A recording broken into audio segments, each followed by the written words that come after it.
ఇక తదుపరి రాశి మకర రాశి. మకర రాశి వారికి ఈ నెల ఎలా ఉండబోతుంది?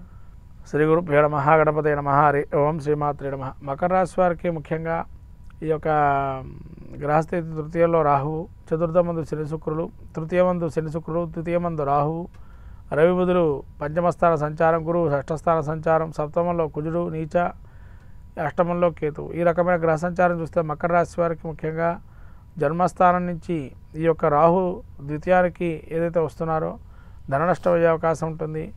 మధ్యవర్తిత్వంగా మాట్లాడుకోవడం, మధ్యవర్తిత్వంగా సానుకూలంగా ఉండటం, కార్యాలు జయం అవటం.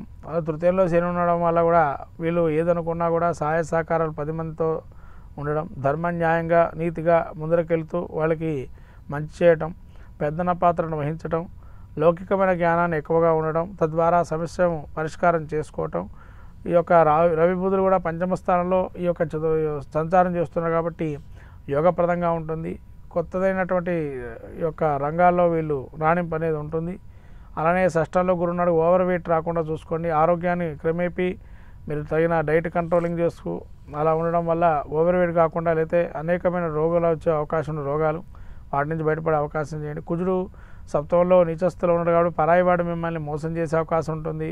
మీరు ఏది మంచి చెప్పినా పరాయివాడికి చెడుగా ఏర్పడటం, వాడు మిమ్మల్ని దూరంగా పెట్టడం అలాంటివి జరుగుతుంటుంది. దానికి మీరు ఏమీ ఇబ్బంది పడక్కర్లేదు. వాడికి వాడే తెలుసుకోవాలి.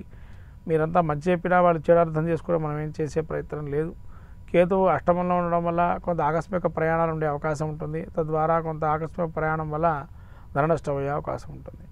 అలానే ఈ రాశి వారి విద్యార్థులు కావచ్చు, వ్యాపారస్తులకు కావచ్చు ఎలా ఉండొచ్చండి? విద్యార్థులకి వీరికి కొంత లాభసాటిగానే ఉంది. 2వ తడుగా పాస్ అవుతారు, ఫస్ట్ విధానంగా కాకుండా.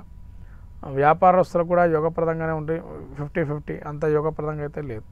అలానే ఈ రాశి వారికి మీరు ఎలాంటి పరిహార మార్గాలు తెలియజేస్తారండి? ముఖ్యంగా వీళ్ళకి ఒక మన ఆయుర్దాయ మంత్రాలు కానీ, ఆయుర్దాయ హోమం కానీ, లేకపోతేనా స్తంభాది అక్షర స్తోత్ర పాఠం చేసుకోవటం వల్ల కానీ చాలా మంచి కలుగజేస్తారు. ప్రతి మంగళవారం ఆంజనేయ స్వామికి ఆకుపూజ చేసుకోవడం అనేక ఉపద్రవాల నుంచి బయటపడతారు.